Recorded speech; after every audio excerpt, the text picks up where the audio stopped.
사무엘상 28장. 그럴 즈음에 블레셋 사람이 이스라엘에 쳐들어가려고 모든 부대를 집결시켰다. 그러자 아기스가 다윗에게 말하였다. 귀관이 나와 함께 출정하여야 한다는 것을 알고 있을 줄 아오. 귀관은 부하들을 거느리고 직접 출정하시오. 다윗은 아기스에게 대답하였다. 그렇게 하겠습니다. 이 종이 무엇을 할 수 있는지 임금님이 아시게 될 것입니다. 아기스가 다윗에게 말하였다. 좋소, 귀관을 나의 종신 경호대장으로 삼겠소. 사무엘이 이미 죽어서 온 이스라엘 백성이 그의 죽음을 슬퍼하며 그를 그의 고향 라마에 장사지는 뒤였다. 그리고 사울이 나라 안에서 무당과 박수를 모조리 쫓아낸 때였다. 바로 그때에 블레셋 군대가 모여서 수넴에 진을 쳤다. 사울도 온 이스라엘 군을 집결시켜 길보아 산에 진을 쳤다. 사울은 블레셋 군의 진을 보고 두려워서 마음이 몹시 떨렸다. 사울이 주님께 물었으나 주님께서는 그에게 꿈으로도 우림으로도 예언자로도 대답하여 주지 않으셨다. 그래서 사울은 자기의 신하들에게 명령하였다. 망령을 불러올리는 여자 무당을 한 사람 찾아보아라. 내가 그 여인을 찾아가서 물어보겠다. 사울의 신하들이 그에게 말하였다. 엔돌에 망령을 불러올리는 무당이 한 사람 있습니다. 사울은 다른 옷으로 갈아입고 변장한 다음에 두 신하를 데리고 갔다. 밤에 그들이 그 여인에게 이르렀는데 사울이 그에게 말하였다. 망령을 부르는 술법으로 내가 당신에게 말하는 사람을 나에게 불러올려 주시오. 그러나 그 여인이 그에게 대답하였다. 이것 보시오. 사울이 이 나라에서 무당과 박수를 모조리 잡아 죽인 것은 당신도 잘 아시지 않습니까? 그런데 왜 당신은 나의 목에 올가미를 씌워 나를 죽이려고 하십니까? 사울이 주님의 이름을 걸고 그 여인에게 맹세하였다. 주님께서 확실히 살아계심을 걸고 맹세하지만 당신이 이 일로는 아무런 벌도 받지 않을 것이오. 그 여인이 물었다. 내가 당신에게 누구를 불러올릴까요? 사울이 대답하였다. 나에게 사무엘을 불러올리시오. 그 여인은 사무엘이 올라온 것을 보고 놀라서 큰 소리를 질렀다. 그런 다음에 그 여인은 사울에게 항의하였다. 사울 임금님이 몸소 오셨으면서도 왜 저를 속이셨습니까? 왕이 그 여인에게 말하였다. 무서워하지 말아라. 네가 무엇을 보고 있느냐? 여인이 사울에게 대답하였다. 땅속에서 영이 올라온 것을 보고 있습니다. 사울이 그 여인에게 물었다. 그 모습이 어떠하냐? 여인이 대답하였다. 한 노인이 올라오는데 겉옷을 걸치고 있습니다. 사울은 그가 사무엘인 것을 알아차리고 얼굴이 땅에 닿도록 엎드려 절을 하였다. 사무엘이 사울에게 물었다. 당신이 왜 나를 불러올려 귀찮게 하시오? 사울이 대답하였다. 제가 매우 궁지에 몰려 있습니다. 블레셋 사람이 지금 저를 치고 있는데 하나님이 이미 저에게서 떠나셨고 예언자로도 꿈으로도 더 이상 저에게 응답을 하지 않으십니다. 그래서 제가 무엇을 어떻게 해야 하는지 알고 싶어서 이처럼 어른을 뵙도록 해달라고 부탁하였습니다. 사무엘이 책망하였다. 주님께서는 이미 당신에게서 떠나 당신의 원수가 되셨는데 나에게 더 묻는 이유가 무엇이오? 주님께서는 나를 시켜 전하신 말씀 그대로 당신에게 하셔서 이미 이 나라의 왕위를 당신의 손에서 빼앗아 당신의 가까이에 있는 다윗에게 주셨소. 당신은 주님께 순종하지 아니하고 주님의 분노를 아말렉에게 쏟지 아니하였소. 그렇기 때문에 주님께서 오늘 당신에게 이렇게 하였소. 주님께서는 이제 당신과 함께 이스라엘도 블레셋 사람의 손에 넘겨주실 터인데 당신은 내일 당신 자식들과 함께 내가 있는 이곳으로 오게 될 것이요. 주님께서는 이스라엘 군대도 블레셋 사람의 손에 넘겨주실 것이요. 그러자 사울은 갑자기 그 자리에 쓰러져 땅바닥에 벌렁 넘어졌다. 사무엘의 말을 듣고서 너무나 두려웠기 때문이다. 게다가 그는 그날 하루 종일 그리고 밤새도록 굶었으므로 힘마저 쭉 빠져 있었다. 그 여인이 사울에게 가까이 와서 그가 아주 기진맥진해 있는 것을 보고 그에게 말하였다. 보십시오. 이 종은 임금님의 분부를 다 따랐습니다. 저는 목숨을 내놓고 임금님이 저에게 명령하신 대로 다 이루어드렸습니다. 그러므로 이제는 임금님도 이 종의 말씀을 들어주시기 바랍니다. 제가 임금님께 음식을 좀 대접하여 드리겠습니다. 임금님이 길을 더 가시려면 기운을 차리셔야 하니 음식을 드시기 바랍니다. 그러나 사울은 아무것도 먹고 싶지 않다 하고 말하면서 그 여인의 청을 거절하였다. 그러나 사울의 신하들까지 그 여인과 함께 사울에게 권하니 사울이 그들의 말을 듣고 땅바닥에서 일어나 평상에 앉았다. 그 여인에게는 집에서 키운 살찐 송아지가 한 마리 있었는데 서둘러서 그것을 잡고 밀가루를 가져다가 반죽하여 누룩을 넣지 않은 빵을 구워서 사울과 그의 신하들 앞에 차려놓으니 그들은 그 음식을 먹고 일어나서 그 밤에 떠났다. 사무엘상 29장.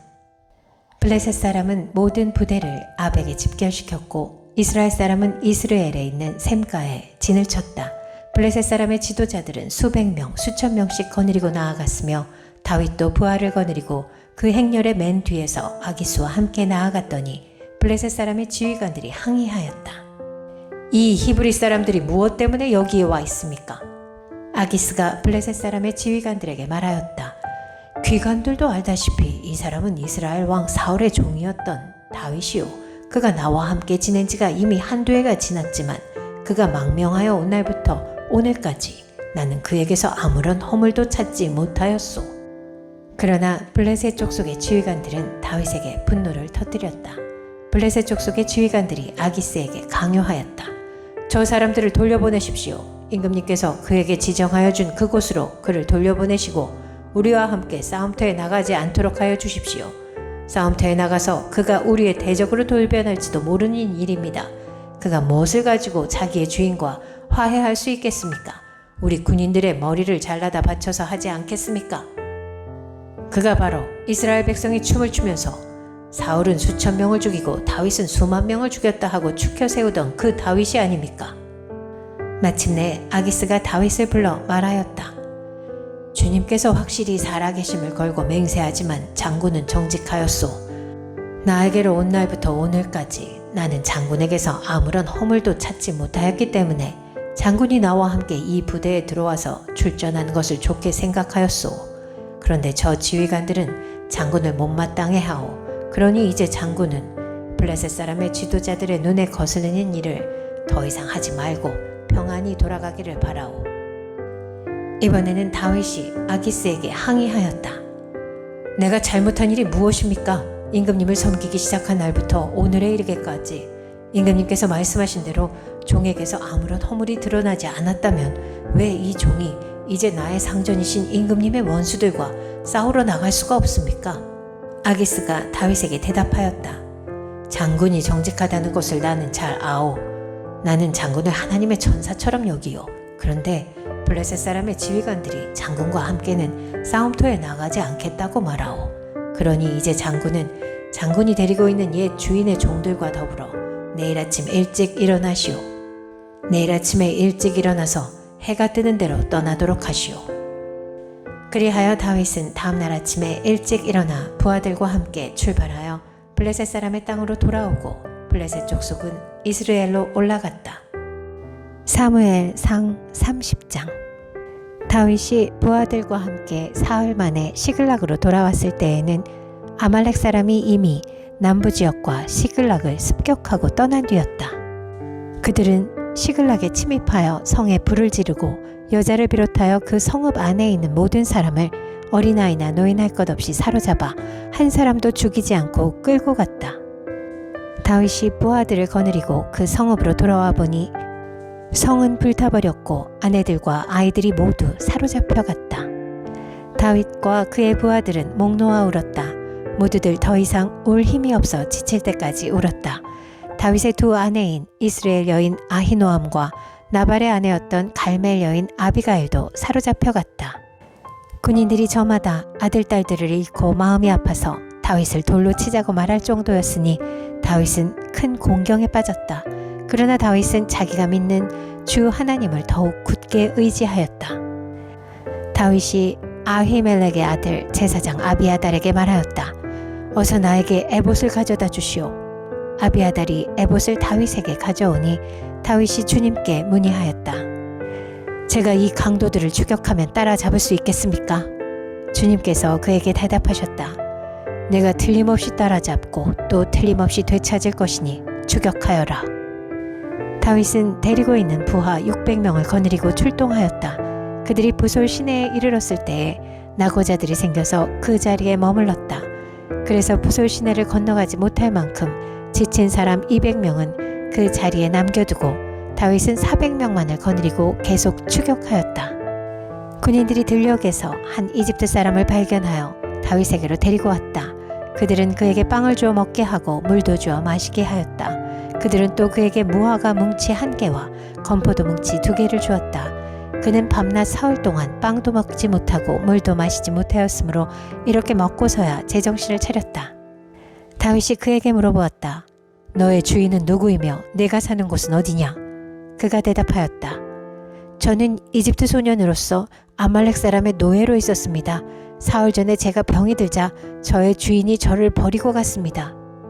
우리가 습격한 지역은 그렛 사람의 남부 지역과 유다 지역과 갈렙 사람의 남부 지역이며 시글락도 우리가 불질렀습니다. 다윗이 그에게 또 물었다. 내가 나를 그 습격자들이 있는 곳으로 데려다 주겠느냐? 그가 대답하였다. 저를 죽이지 아니하시고 저를 주인의 손에 넘기지도 아니하시겠다고 하나님의 이름으로 저에게 맹세하시면 그 습격자들이 있는 곳으로 모시고 가겠습니다. 그는 다윗을 인도하여 내려갔다. 그 습격자들은 블레셋 족속의 땅과 유다 땅에서 약탈하여 온 많은 전리품을 가지고 사방으로 흩어져서 먹고 마시며 큰 잔치를 벌이고 있었다. 다윗이 새벽부터 그 이튿날 저녁 때까지 그들을 치니 그들 가운데서 낙타를 탄 젊은이 400명이 도망친 것 말고는 한 사람도 살아남지 못하였다. 이리하여 다윗은 아말렉 사람에게 약탈당하였던 모든 것을 되찾았다. 두 아내도 되찾았다. 다윗의 부하들도 잃어버린 것을 모두 찾았다. 다윗은 어린아이로부터 나이 많은 노인에 이르기까지 아들과 딸 그리고 전리품에서부터 아말렉 사람이 약탈하여 간 모든 것에 이르기까지 그 모든 것을 되찾았다. 다윗은 또 양떼와 소떼도 모두 되찾았다. 부하들은 가축을 몰고 다윗보다 앞서서 가면서 다윗의 전리품이다 하고 외쳤다. 다윗이 수올 게울 가까이에 이르니 전에 다윗을 따라갈 수 없을 만큼 지쳐서 그곳에 남아있던 나고자 200명이 나와서 다윗을 환영하고 다윗과 함께 오는 군인들도 환영하였다. 다윗도 그 군인들에게 가까이 나아가 따뜻하게 문안하였다. 그러나 다윗과 함께 출전하였던 군인들 가운데서 악하고 야비한 사람들은 거기에 남아있던 이들이 못마땅하여 자기들과 함께 출전하지 않았던 군인들에게는 되찾은 물건을 하나도 돌려주지 말고 다만 각자의 아내와 자식들만 데리고 가게 하자고 우겼다. 그러나 다윗은 그들을 달랬다. 동지들, 주님께서 우리를 지켜주시고 우리에게 쳐들어온 습격자들을 우리의 손에 넘겨주셨소. 주님께서 우리에게 선물로 주신 것을 가지고 우리가 그렇게 처리해서는 안 돼요. 또 동지들이 제안한 이 말을 들을 사람은 아무도 없소. 전쟁에 나갔던 사람의 몫이나 남아서 물건을 지킨 사람의 몫이나 똑같아야 하오. 모두 똑같은 몫으로 나누어야 하오. 다윗이 이때 이스라엘에서 정한 것이 율례와 규례가 되어 그때부터 오늘날까지 지켜지고 있다. 시글락으로 돌아온 다윗은 전리품 가운데서 얼마를 떼어 그의 친구들 곧 유다의 장로들에게 보내면서 그것이 주님의 원수들에게서 약탈한 전리품 가운데서 떼어내어 선물로 보내는 것이라고 밝혔다. 베델과 라몬네겝과 얏들과 아로엘과 신못과 에스드모아와 라갈과 여라무엘 사람의 성읍들과 겐 사람의 성읍들과 호르마와 고라산과 아닥과 헤브론과 다윗이 부하들을 거느리고 드나들던 모든 지방에 있는 사람들에게 그는 그 선물을 보냈다. 사무엘상 31장. 블레셋 사람이 이스라엘에 싸움을 걸어왔다. 이스라엘 사람들은 블레셋 사람 앞에서 도망하다가 길보아 산에서 죽임을 당하여 쓰러졌다. 블레셋 사람들은 사울과 그의 아들들을 바싹 추격하여 사울의 아들 요나단과 아비나답과 말기수아를 죽였다. 싸움이 치열해지면서 전세가 사울에게 불리해졌다. 활을 쏘는 군인들이 사울을 알아보고 활을 쏘자 그가 화살을 맞고 중상을 입었다. 사울이 자기의 무기 담당 병사에게 명령하였다. 내 칼을 뽑아서 나를 찔러라. 저 할례 받지 못한 이방인들이 와서 나를 찌르고 능욕하지 못하도록 하여라. 그러나 그 무기 담당 병사는 너무 겁이 나서 찌르려고 하지 않았다. 그러자 사울은 자기의 칼을 뽑아서 그 위에 엎어졌다. 그 무기 담당 병사는 사울이 죽는 것을 보고 자기도 자기의 칼을 뽑아 그 위에 엎어져서 사울과 함께 죽었다. 사울과 그의 세 아들과 사울의 무기 담당 병사가 이렇게 죽었다. 사울의 부하도 그날 다 함께 죽었다.